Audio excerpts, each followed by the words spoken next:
لوگوں سے باتیں کرے گا، تو وہ لوگ جو ایمان نہیں لاتے، آج نہیں مانتے، اس وقت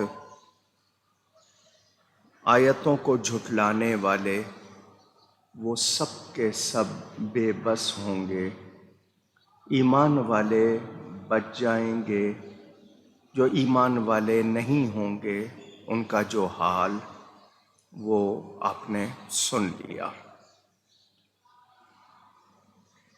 سور 2 مرتبہ پھونکا جائے گا۔ حضرت اسرافیل علیہ السلام، یہ فرشتے ہیں، رسول فرشتے، وہ سور پھونکیں گے اللہ کے حکم سے۔ پہلی مرتبہ پھونکیں گے، سب فنا ہو جائیں گے۔ دوسری مرتبہ سب کو زندہ کرنے کے لیے سور پھونکا جائے گا۔ اگر پہلا نفخہ یعنی سور پھونکنا مراد ہے تو اس سے مراد موت کی گھبراہٹ،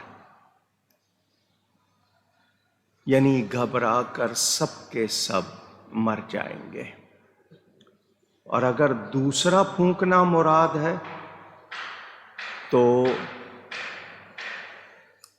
قیامت کی وحشت۔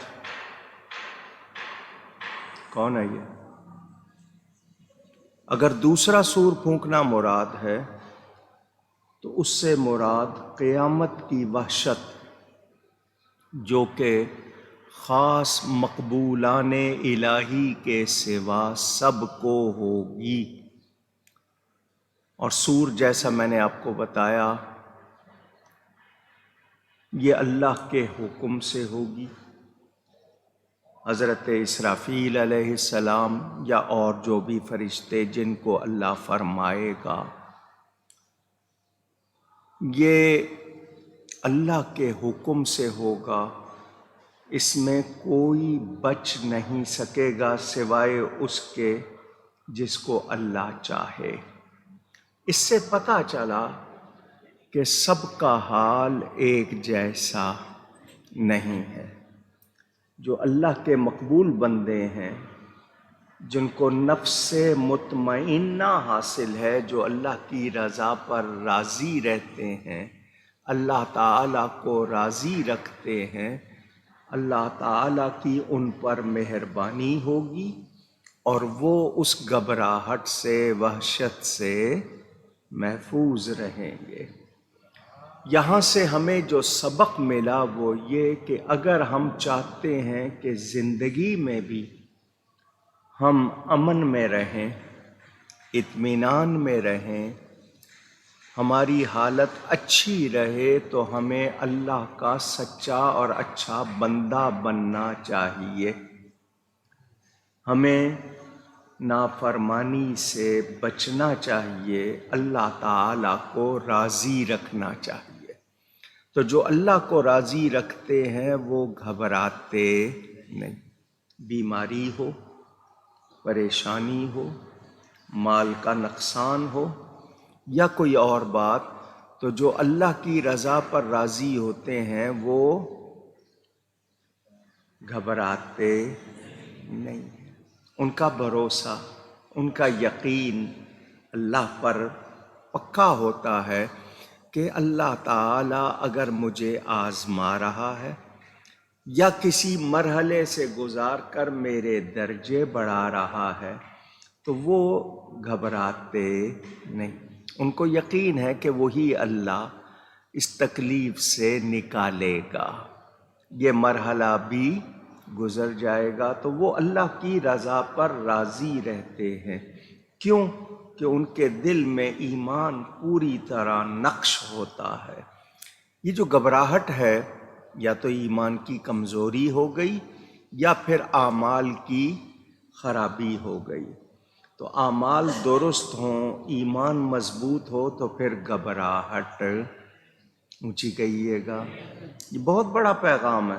ہم چھوٹی چھوٹی باتوں سے گھبرا جاتے ہیں۔ اللہ پہ یقین رکھیں۔ میں نے آپ کو سنایا تھا حضرت ایوب علیہ السلام، آزمائش ہوئی، 80 سال خوشحالی کے گزار کر بیماری آ گئی، بیماری بھی بڑی سخت جس کا میں اور آپ تصور بھی نہیں کر سکتے۔ ہمیں تھوڑی سی بیماری تو ہم اس کو بہت زیادہ سمجھتے ہیں۔ یہاں ایک بات اور بتا دوں، کبھی آپ کو کوئی تکلیف ہو، کوئی بیماری ہو تو بڑھا چڑھا کر بیان نہ کیا کریں۔ ہم لوگ کہتے ہیں نہیں مجھے بہت زیادہ تکلیف ہے، تو حدیث شریف میں آتا ہے جو بڑھا چڑھا کر بیان کرتا ہے پھر اتنی ہی ہو جاتی ہے۔ کوئی تکلیف ہو ضرور کہیں کہ مجھے تکلیف ہے، لیکن کچھ لوگ بہت بڑھا چڑھا کر بیان کرتے ہیں کہ دوسرا پتہ نہیں کیا سمجھ لے۔ تو بڑھا چڑھا کر بیان کرنا اچھی بات نہیں ہے، یہ اس تکلیف کو دعوت دینا ہے کہ پھر اتنی ہی تکلیف ہو جاتی ہے۔ تو حضرت ایوب علیہ السلام کو بیماری آئی، ان کی زوجہ محترمہ رحمت بی بی نے کہہ دیا ایک دن یہ تکلیف کے دن کب کٹیں گے؟ تو حضرت نے فرمایا یہ بتاؤ خوشحالی کے دن کتنے تھے؟ ان کا 80 سال 80 ایئرز۔ ان کا ابھی تو کچھ بھی نہیں گزرا ہے، تم ابھی سے شکایت کر رہی ہو؟ یعنی اگر 80 سال خوشی کے گزرے ہیں، 80 سال تکلیف کے گزرتے تب تم کہتی، ابھی تو 8 سال ہوئے ہیں۔ کیا مطلب؟ ان کی حالت دیکھیں کہ وہ اللہ پر کتنے راضی تھے، 8 سال کی تکلیف میں بھی شکایت نہیں۔ اور ہم گھنٹہ بھر اگر تکلیف میں آ جائیں تو سارے گھر والوں کو اور پتہ نہیں کس کس کو پریشان کر دیتے ہیں، کیا کچھ کہنے لگ جاتے ہیں۔ تو وہ اللہ تعالی اس نے پہلے اپنی نشانیاں بتایا لوگوں کو۔ میرے دوستوں اور بزرگوں، ہم غفلت کی نیند میں ہیں۔ کیا ہیں؟ دیکھا جائے گا، پلاننگ ہے، منصوبہ بندی ہے، یہ کریں گے، یہ کریں گے، یوں کریں گے۔ حالانکہ اگلے سانس کی بھی ہمیں کوئی تسلی نہیں ہے کہ آئے گا یا نہیں آئے گا۔ تو فرمایا نفخ کے معنی کسی شے میں پھونکنا۔ یہ جو آپ کی پھونک ہے، اردو میں پھونک ہی کہتے ہیں نا، بلو کرنا، منہ سے ہوا نکالنا، یہ حضرت اسرافیل علیہ السلام کی اللہ تعالی نے ڈیوٹی لگائی ہے۔ حضرت اسرافیل علیہ السلام اللہ کے حکم سے سور پھونکیں گے۔ حدیث شریف میں آتا ہے کہ اللہ تعالی نے آسمان بنائے، زمین بنائی، اللہ نے آسمان بھی بنا دیے، زمین بھی بنا دی، تو ان دونوں کو بنا کر پھر اس نے سور بنایا اور حضرت اسرافیل علیہ السلام کے حوالے کر دیا۔ وہ سور ان کے منہ میں ہے اور وہ قیامت کا انتظار کرتے ہوئے عرش کو دیکھ رہے ہیں کہ کب حکم ہو اور کب میں پھونکوں۔ وہ کھڑے ہیں اس سور کو منہ میں لیے ہوئے، منتظر ہیں اللہ کے حکم کے۔ حضرت ابو ہریرہ رضی اللہ تعالی عنہ نے عرض کی، یا رسول اللہ صلی اللہ علیہ وسلم، یہ سور کیا ہے؟ آپ نے فرمایا وہ قرن ہے۔ میں نے عرض کی وہ قرن کیا ہے؟ تو حضور نے فرمایا وہ بہت بڑی شے ہے، قسم ہے اس ذات کی جس کے قبضہ قدرت میں میری جان ہے، اس میں ایک حصہ 14 طبق کے برابر ہے۔ 14 طبق یعنی 7 زمینیں 7 آسمانوں کے برابر ہے۔ جب حضرت اسرافیل علیہ السلام کو حکم ہوگا تو وہ اسے پھونکیں گے، تو اس وقت کوئی ایک بھی زندہ نہیں رہے گا سوائے اس کے جسے اللہ تعالی چاہے گا، باقی سب کے سب فنا ہو جائیں گے۔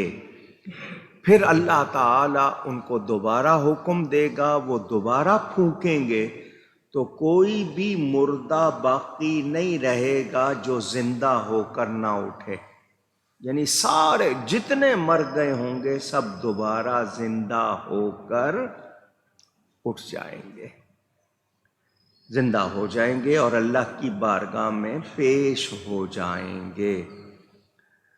تو اس آیت میں ہمیں بتایا گیا سور کا یہ مسئلہ، تو ہم نے یاد رکھنا ہے کہ وہ اللہ تعالیٰ جس نے ہمیں بنایا، ہمارے جسموں میں روح پھونکی، وہ اپنے فرشتے کو جو طاقت دے گا اس طاقت سے وہ سور پھونکیں گے، اس میں اثر ہوگا، تو اللہ جس کی پھونک میں چاہے جتنا چاہے اثر رکھ دے۔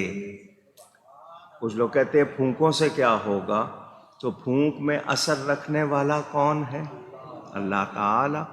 تو اللہ تعالی جب اثر رکھے گا تو وہ اثر ظاہر ہوگا، ہم اس کا انکار کر سکتے نہیں۔ میرے دوستوں اور بزرگوں،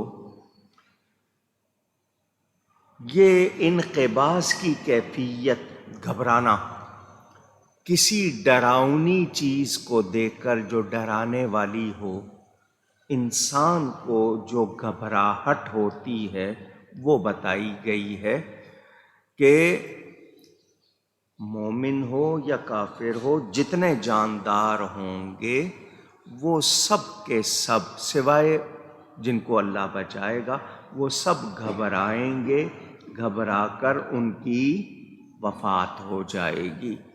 یہ بڑا ہولناک منظر ہوگا، آسان نہ سمجھیں۔ اللہ تعالیٰ سے ہر وقت ڈرنا چاہیے، اس کی پناہ مانگنا چاہیے کہ یا اللہ ہمارا ایمان سلامت رہے، ہم دنیا سے جائیں تو ایمان کی سلامتی کے ساتھ، ایمان ساتھ جائے، یہ ایمان ضائع نہ ہو۔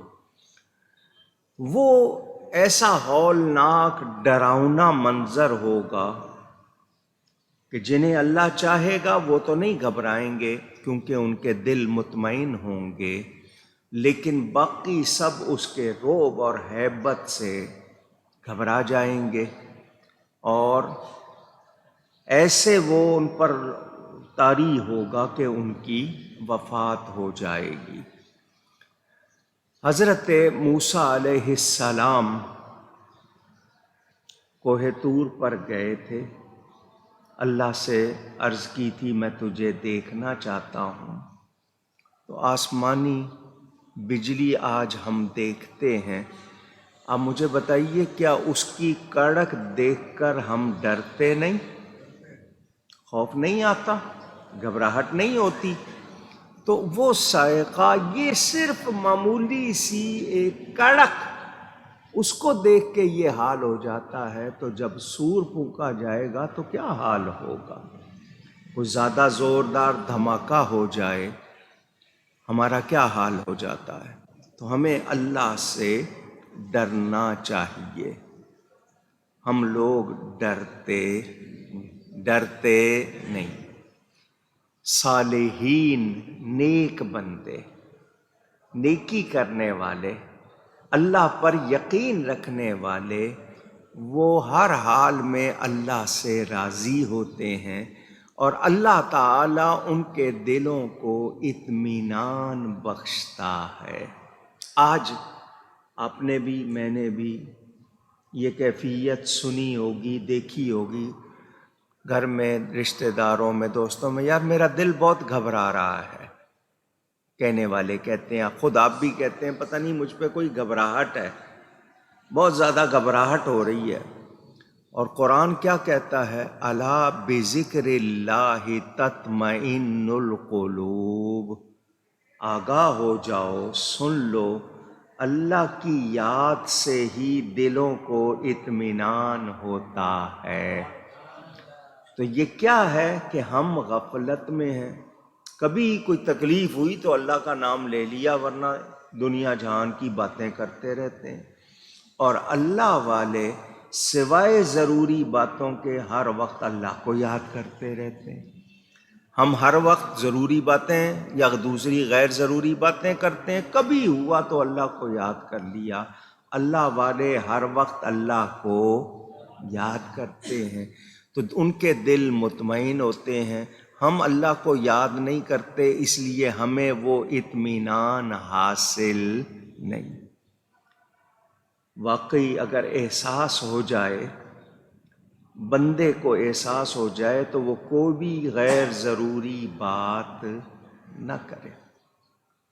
ہم نے تذکروں کا مطلب لوگوں کے حالات میں، کتابوں میں پڑھا ہے کہ وہ سوائے ضروری بات کے منہ سے کچھ اور نہیں نکالتے تھے، اور ہم ہر وقت لچر لچر کچر کچر کرتے رہتے ہیں۔ بڑی مشکل سے کوئی ہوگا کہ جی اس کے منہ سے کوئی اچھے کلمات نکلیں، دین کی باتیں نکلیں یا دنیا کی، سیاست کی، ادھر کی ادھر کی، ہر وقت، اور اس سے ہم تھکتے نہیں۔ اللہ کی بات کرنی ہو تو یا نیند آنے لگتی ہے یا سستی آنے لگتی ہے۔ اس کی بھی بات آپ کو سنائی تھی، ذرا سن لیں۔ حضرت شاہ عبدالعزیز محدث دہلوی رحمۃ اللہ علیہ، جو حضرت شاہ ولی اللہ کے فرزند ہیں، بہت بڑے عالم، ان کو سراج الہند کہا جاتا ہے کہ وہ ہندوستان میں ایسے تھے علماء میں جیسے سورج ہوتا ہے، چراغ۔ ان سے کسی نے کہا، حضرت میں قوالی میں جاتا ہوں، نیند نہیں آتی، اور ذکر الہی کی محفل میں آتا ہوں، درس کی محفل میں آتا ہوں تو نیند آتی ہے، وہاں نیند نہیں آتی، یہاں نیند آتی ہے۔ دنیا کی محفل میں جاؤں نیند نہیں آتی ہے، دین کی محفل میں آؤں تو نیند آتی ہے۔ اس کی وجہ کیا ہے؟ تو حضرت نے بڑا پیارا جواب دیا، فرمایا یہ بتاؤ نیند پھولوں پہ آتی ہے یا کانٹوں پہ؟ اس نے کہا جی کانٹوں پہ کہاں سے نیند آئے گی، نیند تو پھولوں پہ ہی آئے گی۔ تو فرمایا یہ جو باجے گاجے کی دنیا کی محفلیں ہیں یہ کانٹوں کی محفلیں ہیں، وہاں نیند نہیں آتی۔ دین کی، اللہ کے ذکر کی محفلیں جو ہیں وہ پھولوں جیسی ہیں، اس لیے وہاں نیند آ جاتی ہے۔ بات سمجھ میں آئی؟ تو ہم لوگ غفلت کی نیند میں ہیں، یعنی یاد نہیں ہے کہ مرنا بھی ہے، یاد نہیں ہے کہ اللہ کے حضور حاضر بھی ہونا ہے، یاد نہیں ہے کہ ہم کن کاموں میں لگے ہوئے، تو ہم غافل ہیں۔ تو ہمیں جاگنا چاہیے۔ سور کے پھونکنے پہ جو جاگیں گے ان کا حال جو ہوگا وہ اس وقت کی بات ہے۔ آج ہم کیا کر رہے ہیں یہ ہمیں خیال رکھنا چاہیے، اور جو قیامت کے منکر ہیں وہ سن لیں کہ یہ سور پھونکا جائے گا اور یہ حال ہوگا۔ آگے اللہ فرماتا ہے وَتَرَى الْجِبَالَ تَحْسَبُهَا جَامِدَةً وَهِيَ تَمُرُّ مَرَّ السَّحَابِ، اور تو دیکھے گا پہاڑوں کو اور گمان کرے گا، خیال کرے گا کہ وہ جمے ہوئے ہیں اور وہ چلتے ہوں گے بادلوں کی چال۔ یہ پہاڑ جو تجھے ایک جگہ جمے ہوئے ٹکے ہوئے نظر آ رہے ہیں، اس وقت کیا ہوگا، کس طرح چل رہے ہوں گے؟ جیسے بادل چلتے ہیں۔ صنع اللہ الذی اتقن کل شیء، یہ کام ہے اللہ تعالی کا جس نے حکمت سے بنائی ہر چیز۔ جو چیز بھی اس نے بنائی ہے وہ اس نے حکمت سے بنائی ہے، ہمیں وہ سمجھ میں آئے یا نہ آئے۔ اِنَّهُ خَبِيرٌ بِمَا تَفْعَلُونَ، بے شک اللہ تعالیٰ کو خبر ہے تمہارے کاموں کی، کون ہیں، کیا کر رہے ہیں، کب کر رہے ہیں، کہاں کر رہے ہیں، کیسے کر رہے ہیں، اللہ سے کچھ چھپا ہوا نہیں۔ میرے دوستوں اور بزرگوں، بڑے بڑے جسم، چٹانیں، پہاڑ، ہمیں یوں ہی لگتا ہے، ہم دیکھیں گے تو کیا لگے گا، ٹکے ہوئے ہیں، جمے ہوئے ہیں، مگر اللہ نے بتا دیا کہ وہ بادلوں کی چال میں چل رہے ہوں گے۔ اب بادل تیز بھی چلتے ہیں، آہستہ بھی چلتے ہیں، آپ کو نظر آ جاتے ہیں۔ ہر بہنے والی چیز، جامدہ کا لفظ ہے، کھڑی ہوگی، جامد ہو جانا کہتے ہیں، جمود ہو گیا، یعنی یہ چیز ٹھہر گئی۔ اور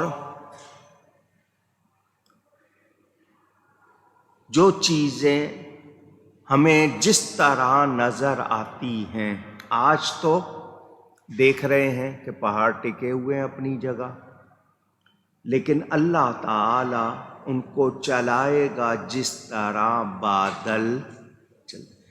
دنیا کی کوئی طاقت بادل کو چلا سکتی ہے؟ نہیں۔ آپ کی آنکھ چھوٹی سی ہے مگر کتنا دیکھتی ہے، چھوٹی سی چیز ہے، کتنا دیکھ لیتی ہے۔ ان دیکھنے میں آپ کو بہت سی چیزیں جیسی نظر آتی ہیں، جیسا آپ محسوس کرتے ہیں، گمان کرتے ہیں، خیال کرتے ہیں۔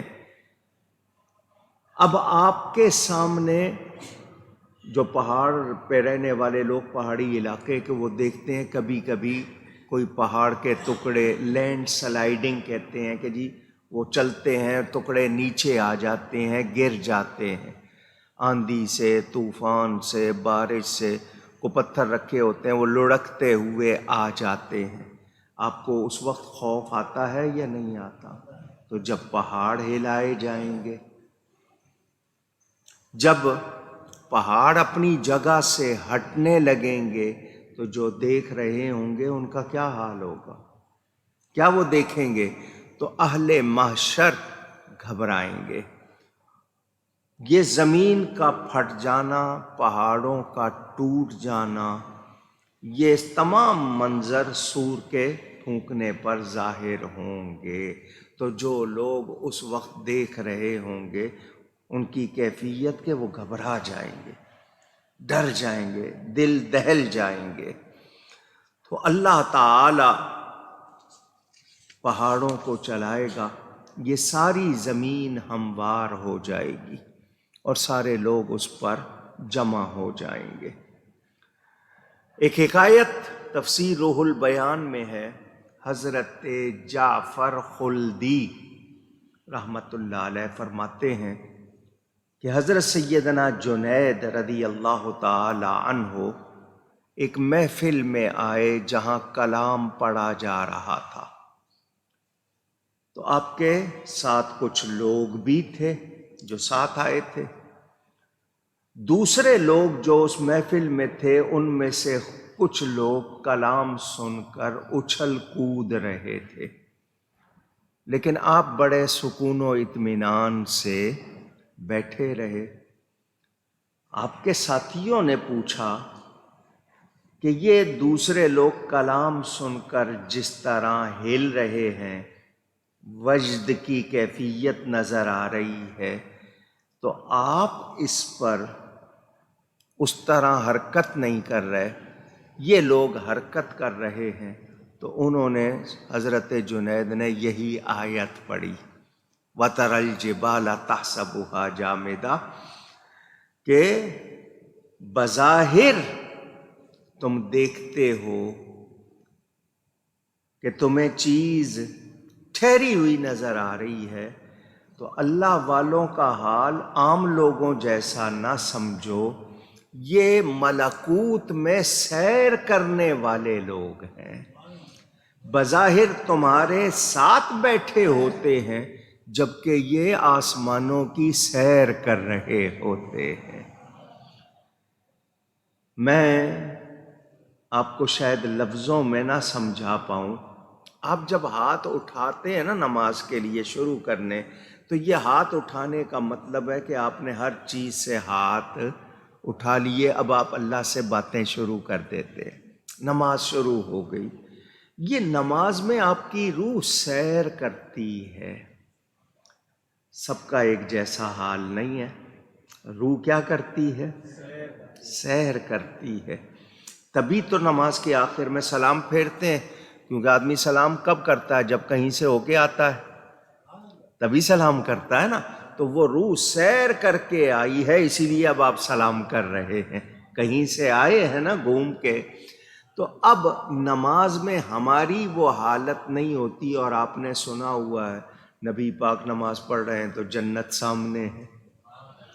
اللہ والوں کی، مجھے میرے والد صاحب قبلہ رحمۃ اللہ علیہ نے یہ بات بتائی تھی، ان کے جو مرشد تھے والد صاحب کے پیر صاحب، تو ان کے جو پیر تھے جس کو ہم اپنی زبان میں دادا پیر کہتے ہیں، یعنی پیر صاحب کے پیر، وہ جب نماز پڑھاتے تھے تو یہ جو پیر صاحب تھے ان کا دامن پکڑ لیتے تھے، میں نے یہ والی نماز نہیں پڑھنی، مجھے وہ پڑھا جو تو خود پڑھتا ہے، یعنی وہ کیفیت مجھے چاہیے۔ تو ہماری نماز تو جیسا ہمارا حال ہے تو ہم نہیں جانتے، مگر اللہ والے، اب محفل میں بیٹھے ہوئے ہمیں کون معلوم کہ کون کیسا ہے، کچھ ہلتے نظر آ گئے، جو نہیں ہل رہے ہیں اور ہیں اللہ والے وہ تو کہاں کہاں کی سیر کر رہے ہوتے ہیں۔ اب اس کو اور آسان کر دوں، کسی کو تھوڑا سا نظر آ جائے نا، آسان کر رہا ہوں، کسی کو تھوڑا سا جلوہ نظر آ جائے تو اس میں حرکت شروع ہو جاتی ہے، تو جو بڑے بڑے جلوے دیکھ رہے وہ چھوٹے جلوے پہ ہلتے نہیں ہیں۔ اب بات سمجھ آ گئی ہوگی آپ کو۔ تو یہ ہر ایک کا حال ایک جیسا نہیں ہے۔ میرے دوستوں اور بزرگوں، اب جملہ سن لیں، یہ اللہ والے مخلوق میں پہاڑوں کی طرح ہیں۔ اللہ والے ہمارے درمیان کیسے ہیں؟ جیسے پہاڑ ہوتے ہیں، دیکھنے میں ٹھہرے ہوئے نظر آتے ہیں، حقیقت میں یہ لوگ سیر میں ہوتے ہیں، اللہ کے جلووں کی سیر کرتے ہیں۔ اور ایک لحظہ میں، لحظہ آپ انگلش بولتے ہیں سیکنڈ، عربی میں دقیقہ کہتے ہیں منٹ کو، آپ کہتے ہیں نا ایک منٹ، وہ کہے گا واحد دقیقہ، ایک منٹ۔ لحظہ کا مطلب بہت مختصر، آج کل تو نینو سیکنڈ ناپا جاتا ہے نا، نینو یا نینو سیکنڈ کہتے ہیں، تو ایک لحظہ میں یہ ہزاروں عالم گھوم لیتے ہیں، کیونکہ وہاں کی جو رفتار ہے اس کو آپ سمجھ سکتے نہیں، اور جب یہ گھوم رہے ہوتے ہیں تو کسی دوسرے کو خبر نہیں ہوتی۔ یہ اللہ والے اللہ کی عطا سے اتنا سیر کر لیتے ہیں، اتنا دیکھ لیتے ہیں، تو یہ شان ہے کن کی؟ اولیاء کی۔ کن کی؟ پھر کہیے، تو جب اولیاء کی یہ شان ہے، انبیاء کی کتنی ہوگی، اور پھر سید الانبیاء کی کتنی ہوگی، تو ہم اس کا اندازہ کر سکتے نہیں۔ شاعر نے کہا، تم ان کے پاؤں نہ دیکھو کہ وہ زمین پر ہیں، اس لیے کہ عاشق کی سیر پیروں سے نہیں ہوتی ہے، دل سے ہوتی ہے۔ ان کی سیر کس سے ہوتی ہے؟ دل سے۔ تو یہ جو راستے ہیں، منزل جو ان سے کوتا ہوتے ہیں، وہ لمبا کہ جی ابھی تو بڑا فاصلہ نظر نہیں آ رہا، کتنی دور جانا ہے۔ تو یہ لوگ جو دل سے سیر کرتے ہیں یہ گم ہوتے ہیں اللہ کے جلووں میں، گم، یہ راستہ نہیں دیکھتے، یہ جلووں میں گم ہوتے ہیں۔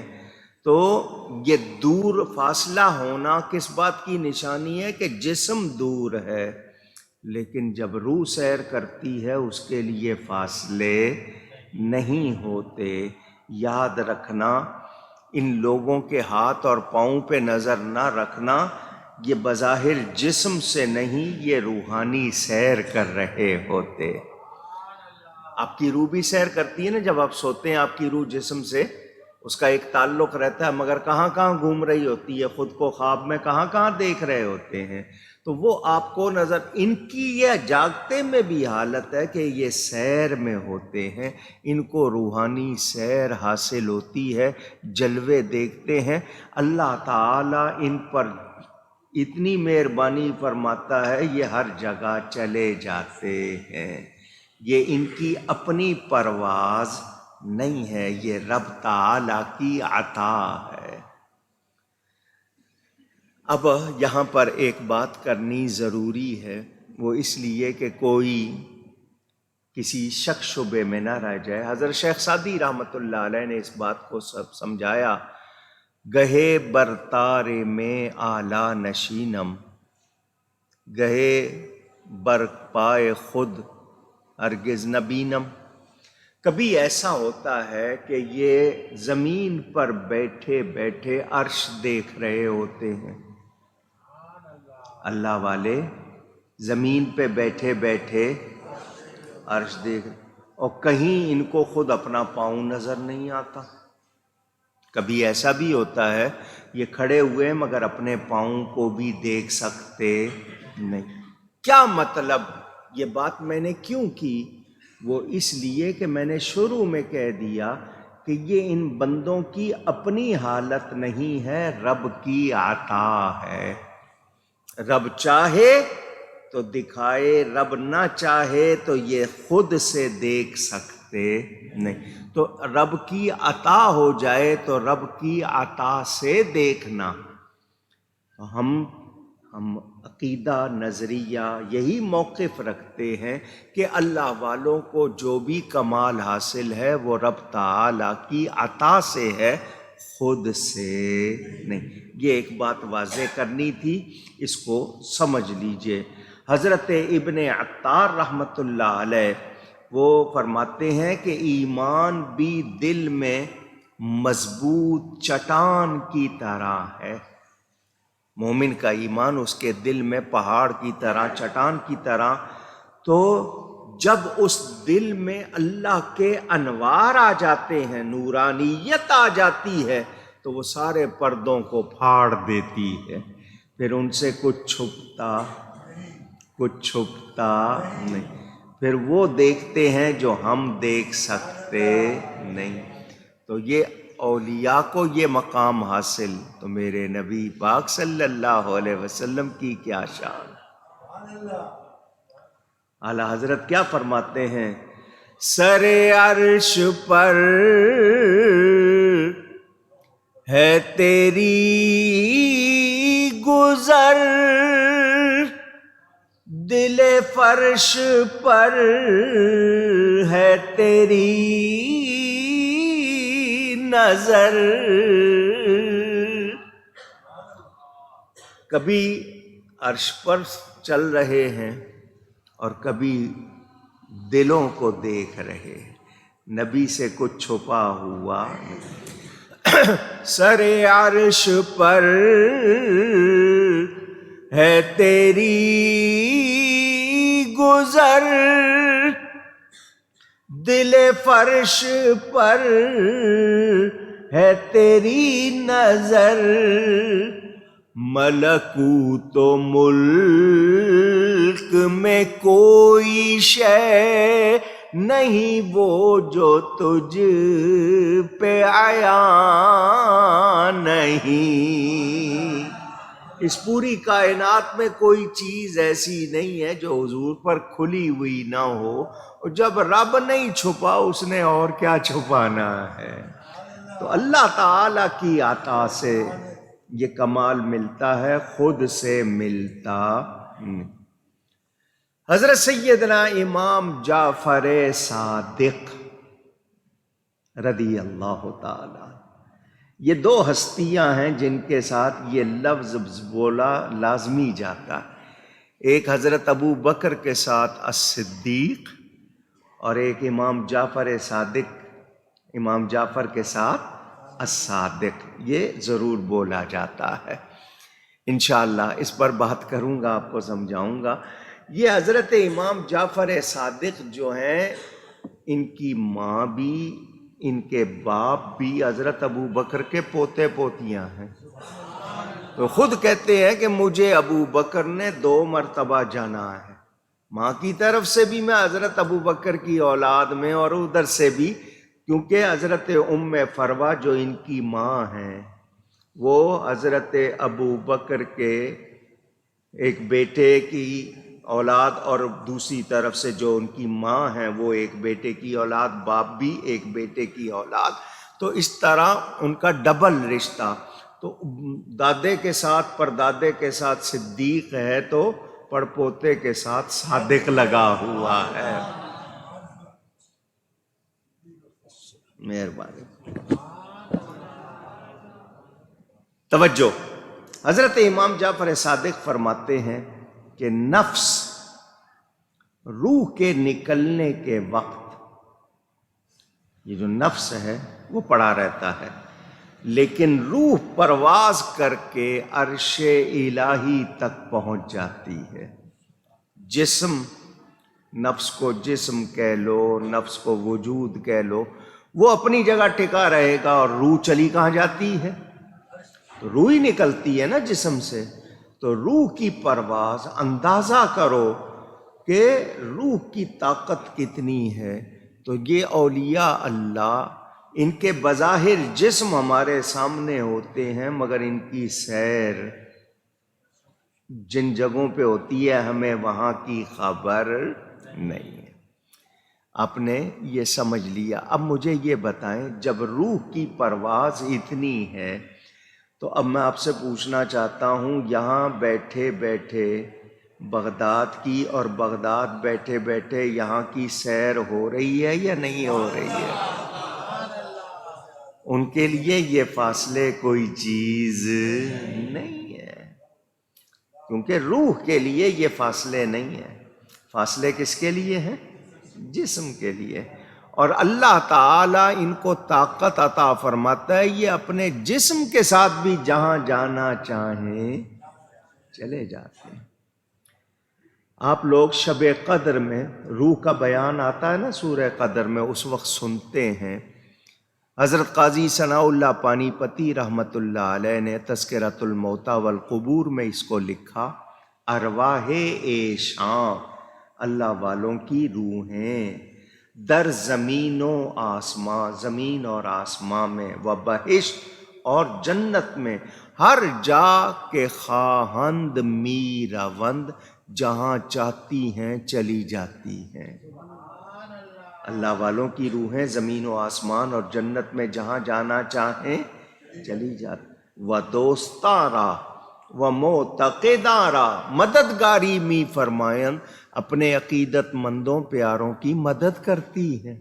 و دشمنارا ہلاک نمائن، اور دشمنوں کو ہلاک کرتی ہیں۔ اللہ کے پیارے بن جاؤ، اللہ والے بن جاؤ، پھر خدائی تمہاری ہو جائے گی۔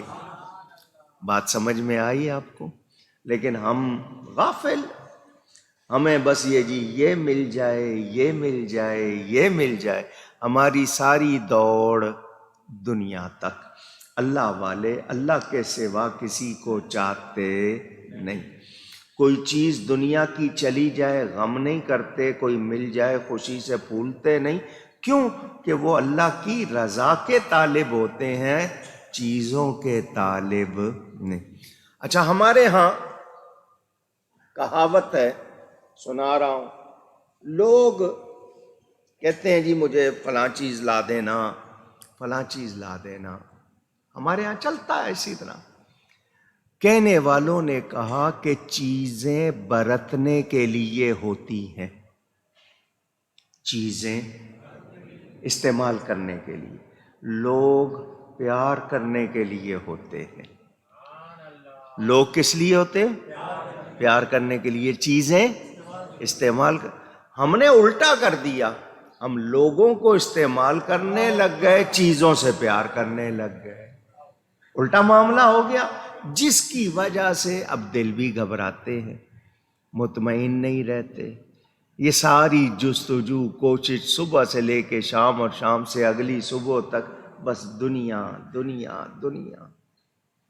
دنیا کس چیز کا نام ہے؟ مولانا روم فرماتے ہیں چیست دنیا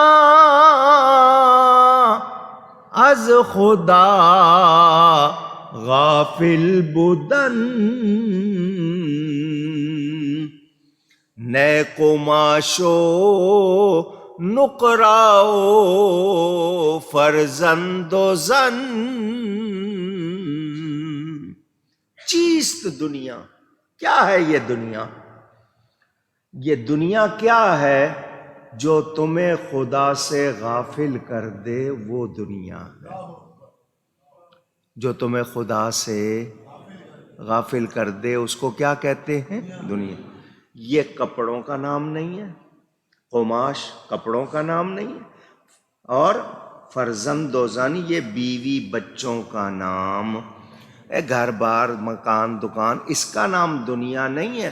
ہر وہ چیز جو تمہیں خدا کی یاد سے غافل کر دے اس کو دنیا کہتے ہیں.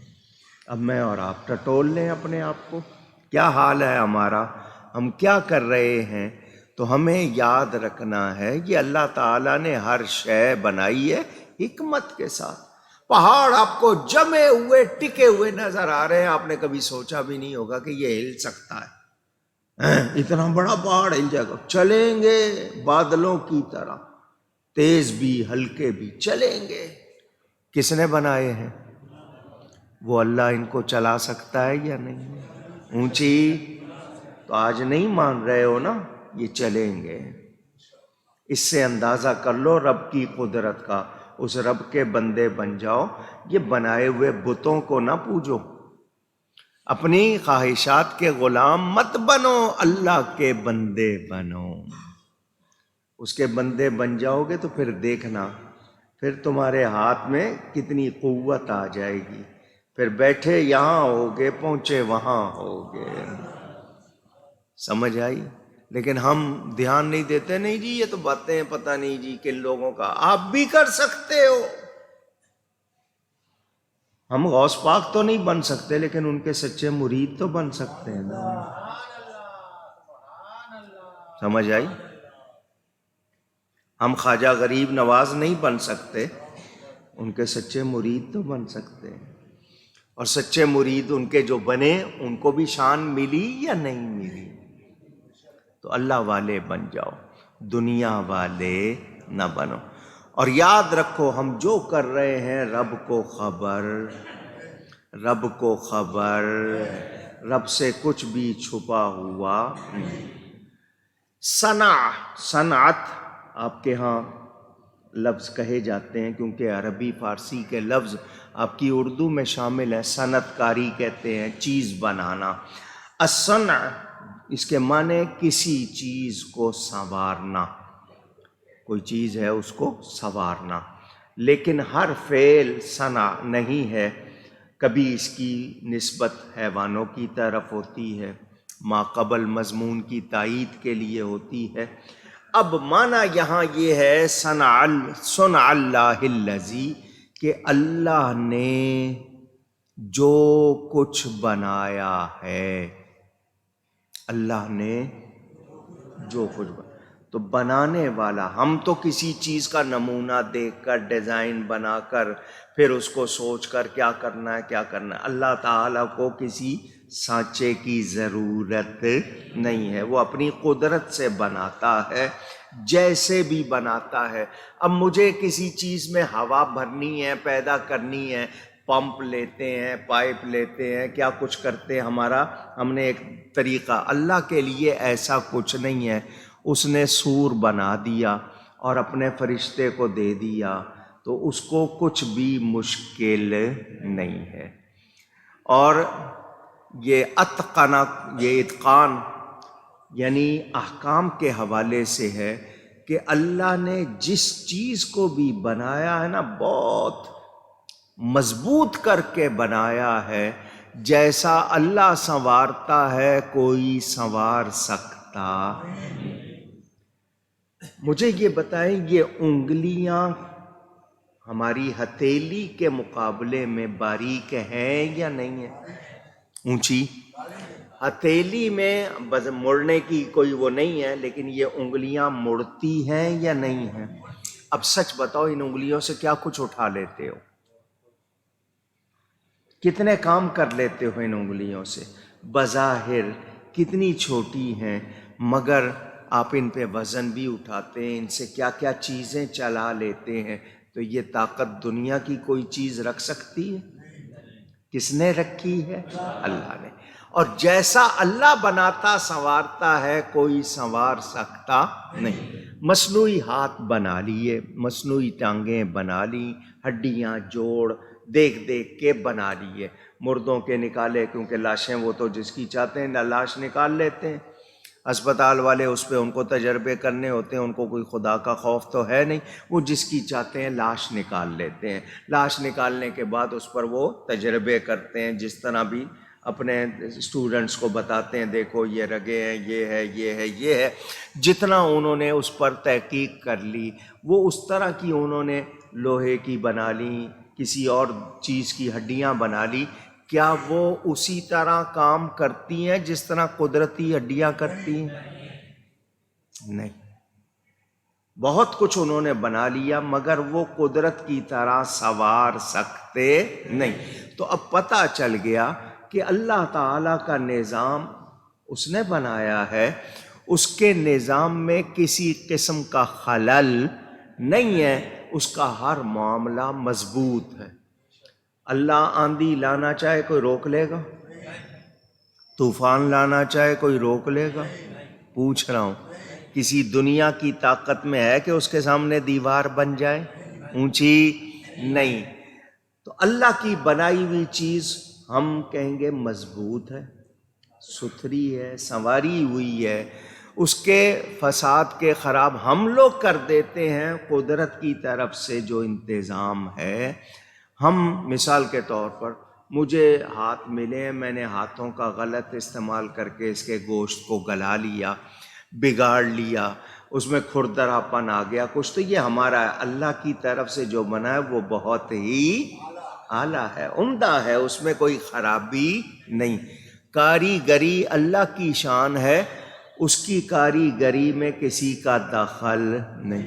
تم جو کچھ کرتے ہو وہ جانتا ہے، جو تم کرتے ہو وہ جانتا ہے، کیونکہ تمہارا ظاہر، تمہارا باطن سب اس کے سامنے کھلا ہوا ہے، اس سے کوئی چیز چھپی ہوئی نہیں۔ اب سنیں، اللہ فرماتا ہے من جاء بالحسنۃ فلہ خیر منہا۔ تم جو کچھ کرتے ہو اللہ تعالیٰ جانتا ہے، اس سے کچھ چھپا ہوا نہیں ہے۔ تو جو نیکی لائے اس کے لیے اس سے بہتر صلہ پائے گا۔ نیکی لے کے جائیں گے اللہ کی بارگاہ میں تو اس نیکی سے بہتر پائیں گے، اس کا جو صلہ ملے گا وہ اس سے بہتر۔ وَهُم مِّن فَزَعٍ يَوْمَئِذٍ آمِنُونَ۔ وَهُم مِّن فَزَعٍ يَوْمَئِذٍ آمِنُونَ، اور ان کو اس دن کی گھبراہٹ سے امان ہے۔ سبحان اللہ، کاش کہ ہم اس قرآن میں غور کریں۔ ڈرایا ہے تو ایمان والوں کو اللہ تعالیٰ نے خوش بھی کیا ہے۔ اگر ایمان والے بن جائیں تو کتنی خوشی ہوگی۔ تم جو کرتے ہو اللہ جانتا ہے۔ اب سنو، تم جب نیکی لے کے جاؤ گے اللہ کی بارگاہ میں تو ثواب بھی بہت اچھا ملے گا، کم سے کم جزا 10 گنا زیادہ۔ من جاء بالحسنۃ فلہ عشر امثالہا۔ دوسری آیت میں فرمایا جو نیکی ایک لائے گا اس کے بدلے میں اتنا ہی نہیں، کتنا دیں گے؟ 10 گنا۔ کتنا؟ کم سے کم 10 گنا، جتنا اللہ چاہے بڑھا دے، 10 گنا زیادہ ملے گا۔ کیا مطلب سمجھا دوں؟ 1 روپیہ دو گے اللہ کی بارگاہ میں، کم از کم کتنے ملیں گے؟ 10۔ سمجھ آ گئی نا؟ 10 گنا زیادہ اور بہتر ملیں گے۔ یہاں ذرا میری بات دل سے سن لیجئے گا، یہ جو فرمایا نا جو نیکی لائے گا اس کے لیے اس سے بہتر صلہ ہے، مراد جنت ہے۔ مراد کیا ہے؟ جنت۔ تو جنت مل گئی تو اور کیا چاہیے؟ کچھ اور چاہیے نہیں۔ سنیں توجہ سے سنیں، خسیس کہتے ہو نا بہت ہلکی ادنا سی چیز کو، اعلیٰ کہتے ہو بہت اچھی کو، بڑی کو، تو خسیس سے اعلیٰ نعمت اور فانی سے باقی نعمت۔ تمہاری نیکی ختم ہو جائے گی، جزا ختم نہیں ہوگی۔ اے کرنے والے، تو نے تھوڑی سی نیکی کی۔ اب یہاں جو بات مجھے اور آپ کو سمجھنی ہے، جو اور میرے جتنے سننے والے دھیان سے سن لیں، جب بھی نیکی کیا کرو خالص ہو کر کیا کرو۔ کیا ہو کر؟ پھر کہیے کیا مطلب ہے خالص ہونے کا؟ اللہ کے لیے ہو، دکھاوے کے لیے، اللہ کے لیے چھوٹی سے چھوٹی نیکی بھی ہو خالص ہو کر کرو، وہ کتنا بدلہ دے گا اندازہ کر سکتے، سوچ سکتے نہیں۔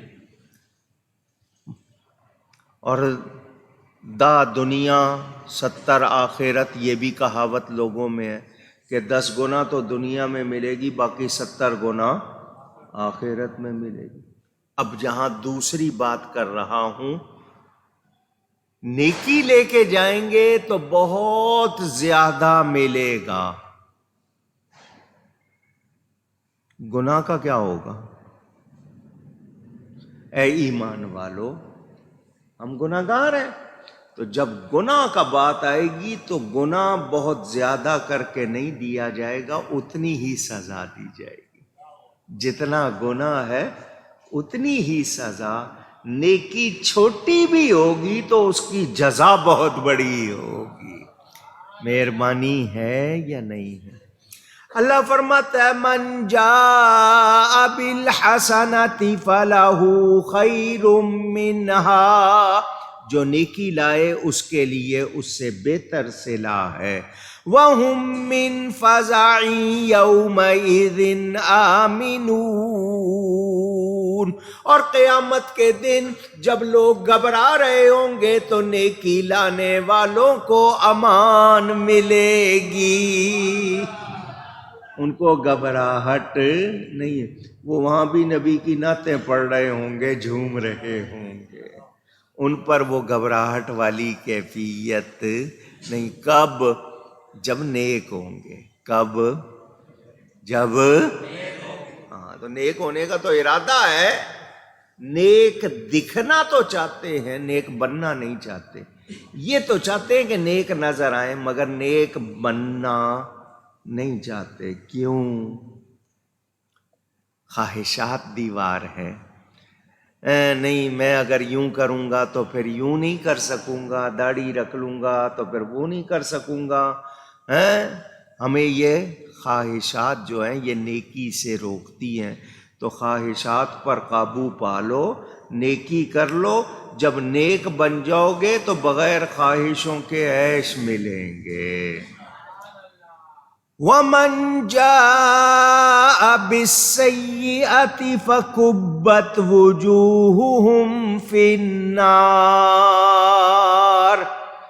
نیکی لانے والوں کا سن لیا۔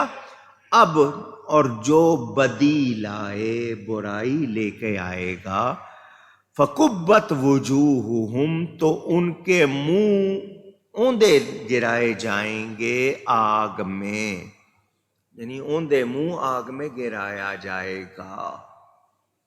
کون؟ جو برائی لائیں گے، توبہ نہیں کریں گے، معافی نہیں چاہیں گے، برائیوں کا انبار لگاتے رہیں گے اور اللہ سے ڈریں گے نہیں، تو ان کو آگ میں اوندے منہ گرایا جائے گا۔ میرے دوستوں اور بزرگوں، اچھے عقیدے، اچھے اعمال، دونوں لفظ آپ سے سننا چاہتا ہوں۔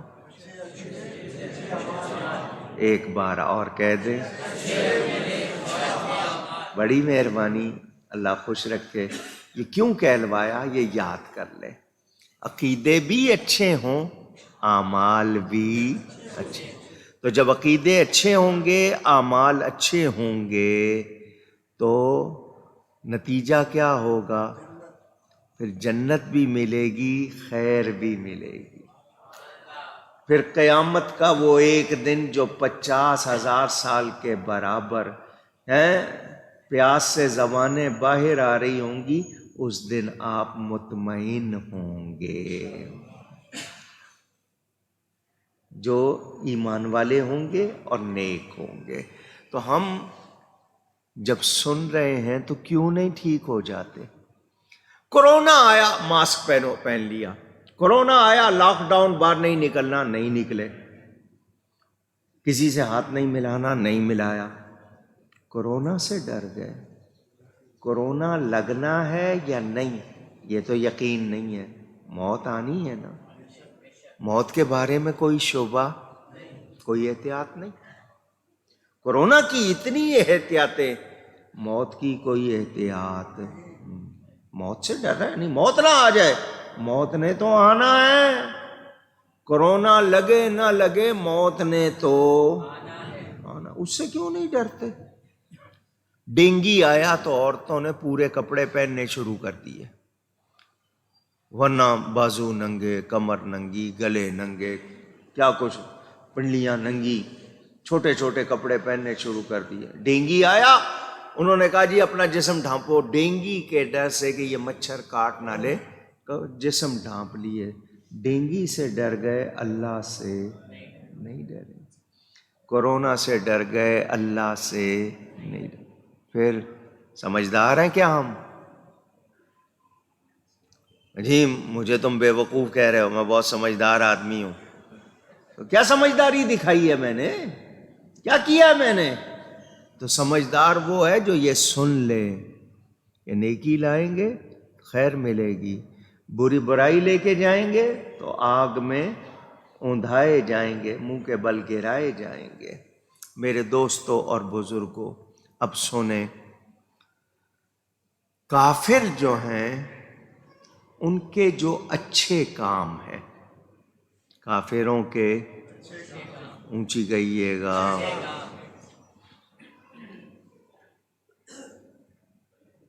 اس کے مثال کے طور پر ہسپتال بنا دیے، چیریٹی جس کو آپ خیراتی ادارے کہتے ہیں، لوگوں کی بھلائی کے لیے ایجادات، یہ وہ، ان کو اس کی جزا دنیا میں ملے گی۔ کہاں ملے گی؟ یہ جو آیت میں نے بتائی ہے نا، جو نیکی لے کے آئے گا اس کو، یہ کافروں کے لیے نہیں ہے، یہ کن کے لیے ہے؟ ایمان والوں کے لیے، کیونکہ مدار نجات ایمان ہے۔ ایمان نہیں ہوگا تو نجات ہو سکتی نہیں۔ یہ کوئی میرا فیصلہ نہیں ہے، یہ قرآن کا فیصلہ ہے۔ قرآن نے واضح کر دیا، جو ایمان والا نہیں، جس کے عقیدے درست نہیں، اس کی بخشش ہو سکتی نہیں۔ ہاں اس نے نیک کام کیے ہوں گے، اچھے کام کیے ہوں گے تو کم عذاب ہوگا، لیکن جائے گا دوزخ میں، کیونکہ مومن نہیں ہے۔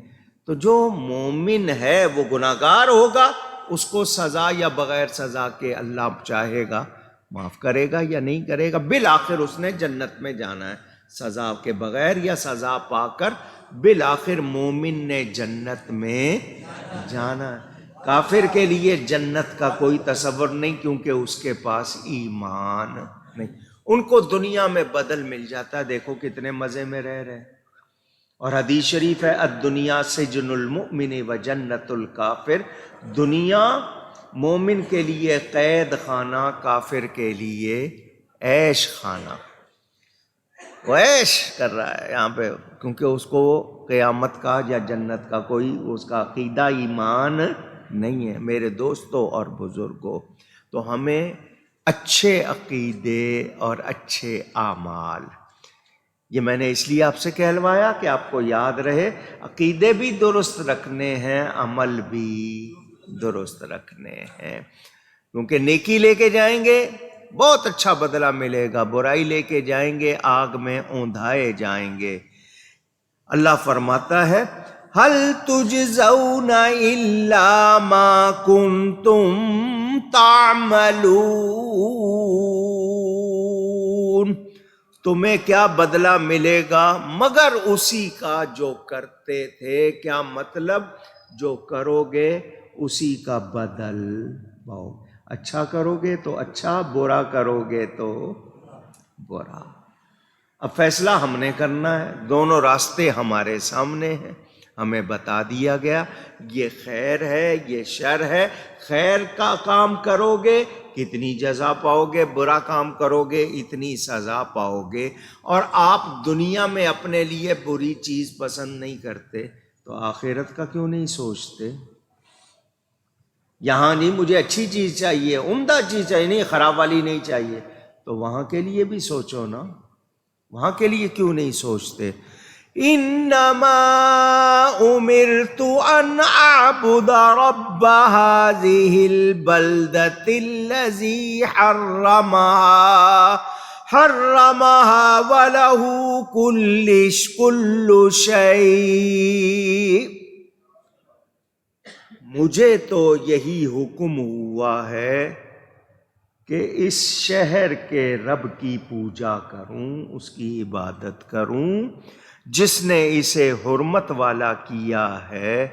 وَأُمِرْتُ أَنْ أَكُونَ مِنَ الْمُسْلِمِينَ،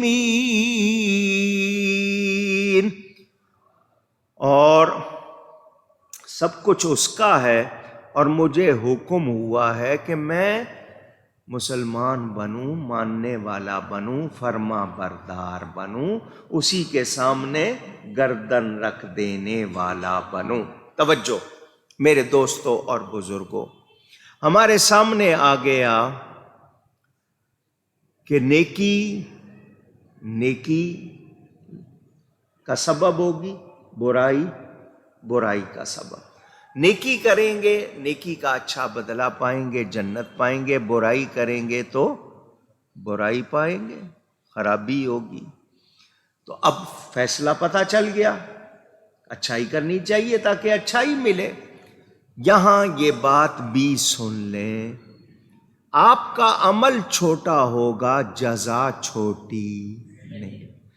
آپ کی برائی جتنی مرضی بڑی ہو جائے اس کی سزا اس سے زیادہ بڑی، اسی کے قدر آپ کو سزا ملے گی۔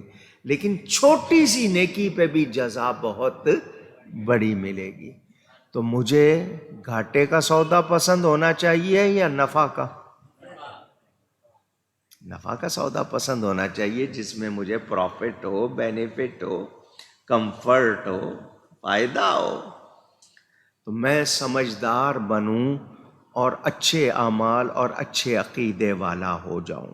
میرے دوستوں اور بزرگوں، لا الہ الا اللہ، اتنا کلمہ جو ہے نا اس کو تحلیل کہتے ہیں۔ کیا کہتے ہیں؟ تحلیل کہتے ہیں لا الہ الا اللہ کہنے کو۔ الحمدللہ اس کو تحمید کہتے ہیں۔ کیا کہتے ہیں؟ تحمید۔ سبحان اللہ اس کو تسبیح کہتے ہیں۔ کیا کہتے ہیں؟ اللہ اکبر اس کو تکبیر کہتے ہیں۔ تکبیر اللہ اکبر، تسبیح سبحان، تحمید الحمدللہ، تحلیل لا الہ الا۔ یاد ہو گیا؟ تکبیر اللہ اکبر، تسبیح سبحان اللہ، تحمید الحمدللہ، اور تحلیل کیا ہے؟ لا الہ۔ یہ جب آپ صرف اتنا پڑھتے ہیں، پورے کلمے کی بات نہیں، صرف اتنا ہی پڑھا آپ نے، لا الہ الا اللہ، اتنا صرف پڑھا آپ نے، 12 حرف ہیں اس میں۔ کتنے؟ 120 نیکیاں مل جاتی ہیں صرف پڑھنے سے۔ صرف آخرت کی جزا اس کے سوا ہے، یہ یہاں مل جاتی ہیں۔ سبحان اللہ کہا، اس میں 9 حرف ہیں، 9 نیکیاں مل جاتی ہیں۔ پورا کلمہ 24 حروف ہے، لا الہ الا اللہ محمد الرسول اللہ صلی اللہ علیہ وسلم۔ یہ 24 حروف پڑھنے سے 240 نیکیاں مل گئی۔ اور آگے پڑھا صلی اللہ علیہ وآلہ وسلم، صرف اتنا صلی اللہ علیہ وآلہ وسلم پڑھا، اس کی نیکیاں گن سکتے نہیں، اس کی نیکیاں گن سکتے۔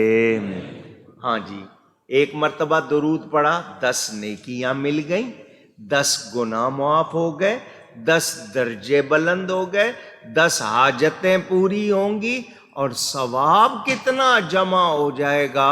آپ ایک مرتبہ درود بھیجتے ہیں، اربوں خربوں جتنی گنتی فرشتوں کی ہے کوئی گن سکتا نہیں۔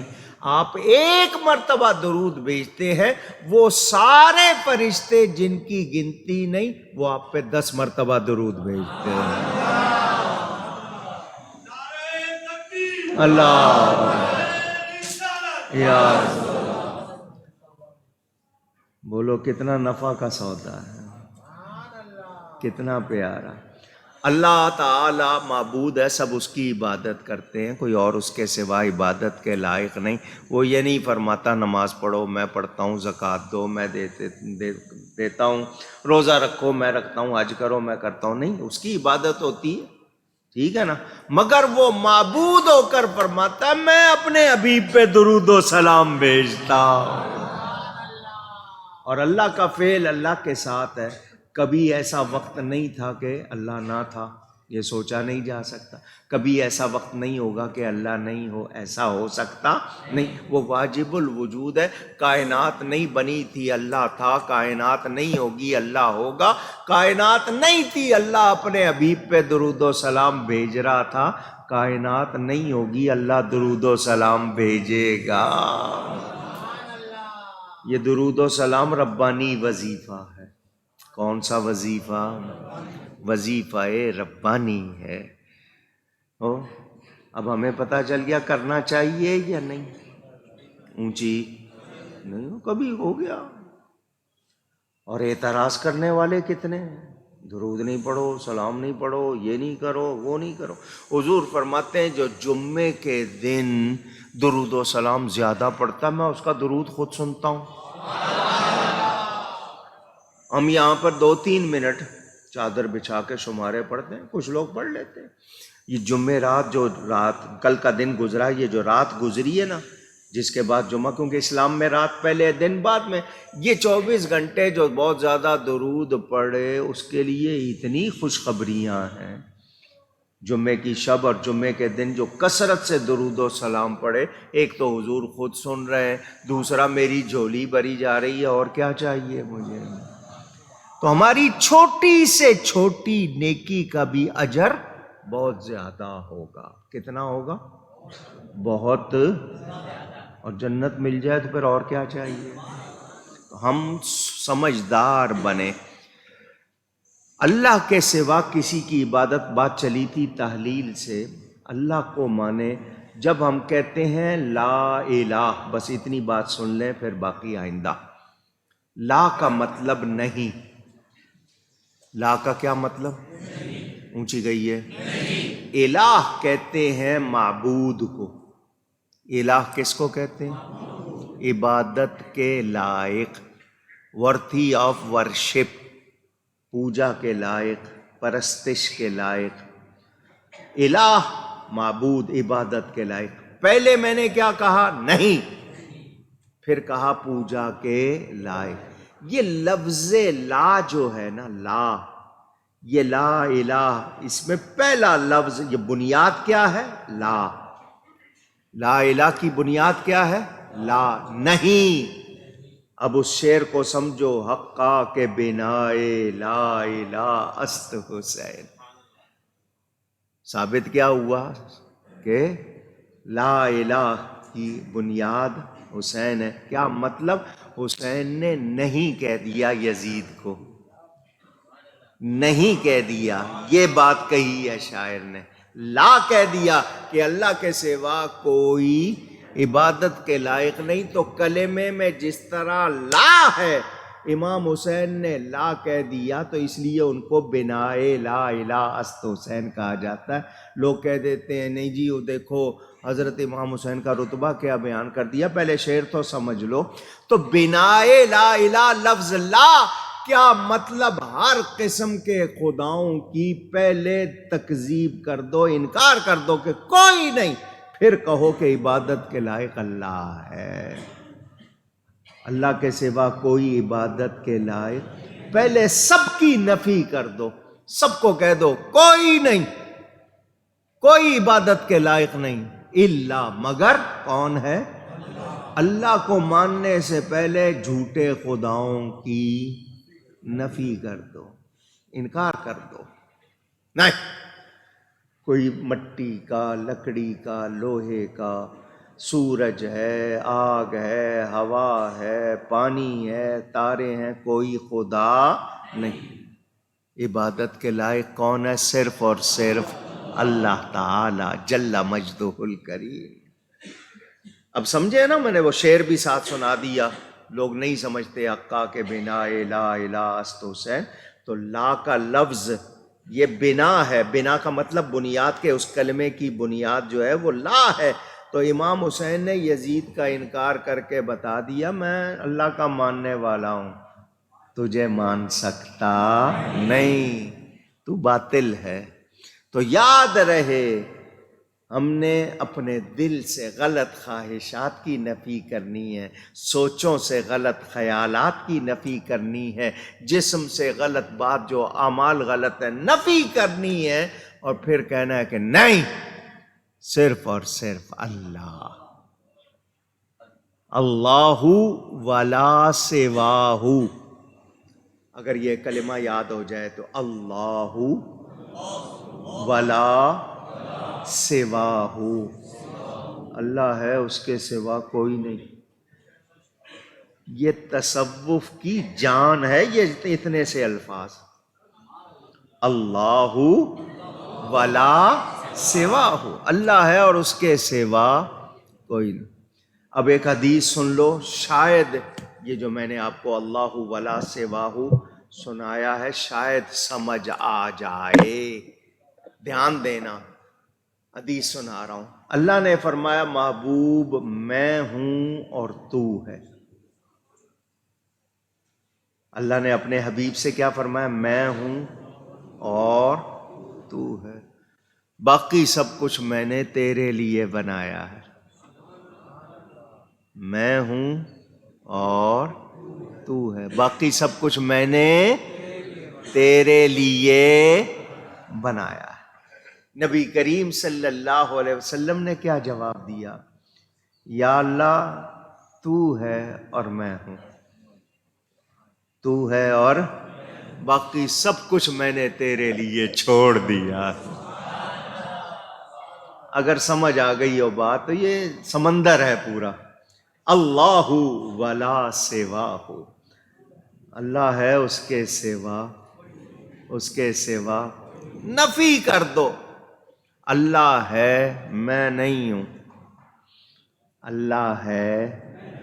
بس جس دن یہ راز سمجھ آ گیا بہت کچھ بن جائے گا۔ اللہ ہے، میں نہیں ہوں، اللہ اللہ کردہ رہو، رہ جائے اللہ تو نہ رہو، اللہ اللہ کرتے رہو، اللہ رہ جائے تم نہ رہو۔ مگر یہ چیز جو دل والے ہوتے ہیں، دل سے اللہ کی طرف جاتے ہیں، ان کو ملتی ہے، ہر ایک کو ملتی، اونچی کہیے گا نہیں۔ اللہ کرے ہم خالص ہو جائیں، نیکی کریں تو کس کے لیے؟ خالص۔ وہ جو کہتے ہیں نہیں جی اتنا ملے گا، وہ کیا کہتے ہیں؟